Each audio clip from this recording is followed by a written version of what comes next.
കുറേ ദിവസമായിട്ട് ചിക്കൻ ചുടണം വെച്ചിട്ടിരിക്കുന്നത്. ഇന്ന് നല്ല കാറ്റ്. അപ്പം നമ്മൾ ചിക്കൻ ചുടാൻ പോകും. കുറേ ദിവസമായിട്ട് ഡേറ്റ് മാറ്റിക്കൊണ്ടിരിക്കുന്ന പരിപാടിയേനു ഇത് കുറച്ച് മുമ്പത്തെ വീഡിയോ ആണ്. കുറച്ച് മുമ്പേ ചെയ്ത സംഭവമാണ്.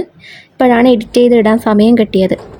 അപ്പോൾ ഇതാ പൈനാപ്പിൾ റെഡിയാക്കി, തീ കൂട്ടി എല്ലാം റെഡിയാക്കി, ബാക്കിയുള്ള സാധനങ്ങൾ സൈഡിൽ നിന്ന് റെഡിയാക്കുന്നുണ്ട്.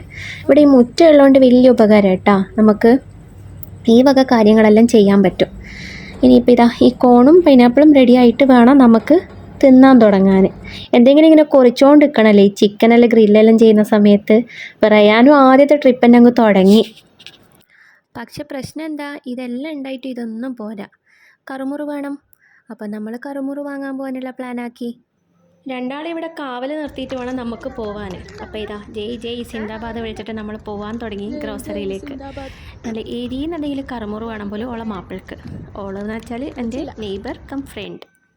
ഞാനായ ഗുണം കൊണ്ട് പ്രഹസനം കളിക്കാൻ തുടങ്ങി.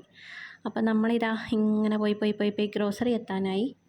സംഭവം തുടങ്ങാൻ കുറച്ച് ലേറ്റായിന്. നമ്മൾ മുറ്റത്ത് ഇങ്ങനെ ഇരുന്നപ്പോൾ നല്ല കാറ്റ്. അപ്പോൾ അതിന് കുറേ ദിവസം മുന്നേ പ്ലാനാക്കുന്നതാണ്, ആഴ്ചകൾക്ക് മുൻപേ. അപ്പം നമ്മൾ പറഞ്ഞ് ഇന്ന് തന്നെ ആക്കിക്കളയും, ഇന്ന് കാറ്റുണ്ടല്ലോ, ചിലപ്പോൾ നാളെ പ്ലാനിട്ടാൽ നാളെ കാറ്റില്ലെങ്കിലോ. അങ്ങനെ വെച്ച് ഗ്രോസറി പോയപ്പോൾ ഇതാ തൊണ്ടക്കോയിലും കുറച്ച് മിച്ചറും പിന്നെ വേറെന്തോ വാങ്ങിയെന്ന് തോന്നുന്നു, പൊട്ടുന്ന മുട്ടായും വാങ്ങി. അന്നേരം എൻ്റെ ഗ്രോസറിക്കാരൻ ചോദിക്കുന്നത് നിങ്ങൾക്ക് അൽസ വേണോ. അപ്പോൾ ഞാൻ പറഞ്ഞു അൽസ തന്നെ നമുക്കിഷ്ടമെന്ന് പറഞ്ഞ്. അപ്പോൾ ഡെസേർട്ടും ആയല്ലോ ചൂടൂല്. എങ്ങനെയുണ്ട്? സമയം നല്ല ലേറ്റായിട്ടുണ്ടെന്ന് തോന്നുന്നു, റോഡുമേലൊന്നും ആരുമില്ല. അതുകൊണ്ട് ഈ കോണ് വെച്ചുള്ള എൻ്റെ പ്രഹസനം. നമ്മളവിടെ എത്തുമ്പോഴത്തേക്ക് ചിക്കനെല്ലാം റെഡിയായാൽ മതിയേനു. ഈ നാമൽ വെച്ച പൊട്ടുന്ന മുട്ടയിൽ നൊസ്റ്റാൾജിയൊക്കെ വാങ്ങിയതാണ്. നോക്കുമ്പോൾ പഴയ പോലെ ഒന്നും തീരെ ക്വാണ്ടിറ്റി ഇല്ലപ്പാ, ഇച്ചിരിയേ ഉള്ളൊരു പാക്കറ്റിൽ. ഹൈ മുടുക്കൻ പറഞ്ഞ പോലെ തന്നെ എല്ലാ പണിയും ഉടുത്തിന്. നമ്മൾ വരുമ്പോഴത്തേക്ക് ഒരു പകുതി ട്രിപ്പ് ചിക്കൻ റെഡിയായി, ബാക്കി പകുതിയുടെ റെഡിയാക്കിക്കൊണ്ട് നിൽക്കുന്നുണ്ട് ഇവർ. അതിൻ്റെ ഇടയ്ക്ക് ചിക്കന് ചൂടെടുത്തിട്ടാണോ ഇവർ വീശി കൊടുക്കുന്നുണ്ട്. വീശലോട് വീശൽ. സോറി, ഞാൻ ഒരു ചളിയും കൂടി അടിച്ചോട്ടെ. എല്ലാം കഴിഞ്ഞാൽ ചിക്കൻ പറഞ്ഞ് എനിക്ക് ചൂടെടുക്കുന്നു. അങ്ങനെ ഇവർ ഫാൻ വെച്ചു കൊടുത്ത്. അപ്പം ഞാൻ ചോദിച്ചു നിങ്ങളിനി AC വെച്ചു കൊടുക്കുമെന്ന്.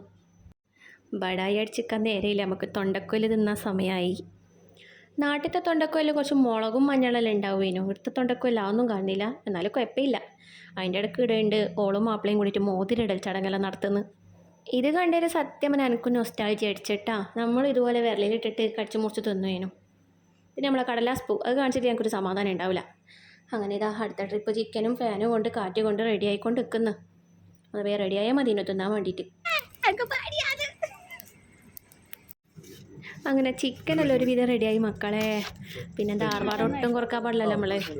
അപ്പോൾ ഇതാ ഈ വക സാധനങ്ങളെല്ലാം സെറ്റാക്കി വെച്ചിട്ടുണ്ട് നമ്മൾ. അങ്ങനെ ഇനി അറ്റാക്കിൻ്റെ ടൈം. അറ്റാക്ക്. അങ്ങനെ ചിക്കൻ തിന്നുകൊണ്ടിരിക്കുമ്പോൾ പെട്ടെന്ന് ഓർമ്മ വന്നേ ഒരു സർപ്രൈസും കൂടിയുണ്ട്. ചിക്കനല്ല, സോറി ഇതല്ല കേട്ടാ, ഫിഷും ഉണ്ട്. പെട്ടെന്നുള്ള പ്ലാൻ ആയതുകൊണ്ട് ഫ്രിഡ്ജിൽ ഏത് ഫിഷാണുള്ളത് അതങ്ങ് എടുത്തിട്ട് സെറ്റാക്കിയതാ കേട്ടാ. ഫിഷിൻ്റെ പേര് വെച്ചാൽ അതെനിക്ക് അറിഞ്ഞൂടാ, ഏതോ ഒരു ഫിഷ്. എന്നാലും കുഴപ്പമില്ല, നല്ല ടേസ്റ്റ് ഉണ്ടായിന്. പിന്നെ മസാലൻ്റെ ടേസ്റ്റ് പോലെ ഇരിക്കുമല്ലോ ഏത് ഫിഷാണെങ്കിലും. എടുക്കുമ്പോൾ നമ്മളെ പ്ലാന് അടുത്ത ആഴ്ച കുറച്ചും കൂടി ഉഷാറാക്കി സെറ്റാക്കാന്നാ. അപ്പോൾ അടുത്ത ആഴ്ച കാണാം എന്താവോ എന്തോ. പിന്നെന്താ പരിപാടിയെല്ലാം കഴിഞ്ഞ സ്ഥിതിക്ക് നമുക്ക് ഫയർഫോഴ്സ് വേണ്ടേ. തീയണക്കാൻ സജ്ജമായിട്ടിതാ റയാൻ ഇവിടെ റെഡി ആയിട്ടുണ്ട്. നല്ല ആർഭാടത്തിൽ തിന്നാൽ മാത്രം പോരല്ലോ, ഇതിലെടുത്ത് വെക്കും വേണ്ടേ. അപ്പോൾ ഇതാ പാക്കപ്പിൻ്റെ ടൈം. പാക്കപ്പ്.